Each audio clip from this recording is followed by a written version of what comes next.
Xin kính chào quý vị và các bạn. Sau đây mình xin giới thiệu máy CNC line do chính công ty AutoK làm.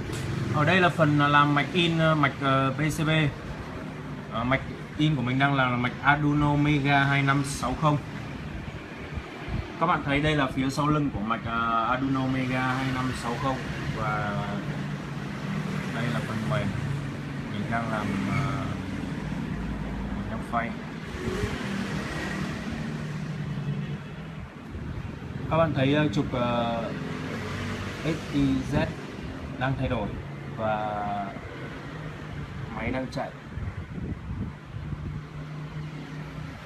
Có lẽ do mạch khá dày đặc nên là các bạn có thể không thấy rõ mạch đang phay. Màn hình Smart Controller cũng đang hoạt động. Các bạn thấy trục X, Y,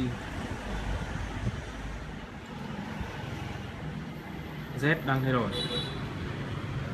Mình sẽ quay gần hơn để các bạn thấy hiện tại máy đang phay ở đâu. Đây là đường mũi phay chạy. Các bạn thấy chắc chỗ phần màu đỏ.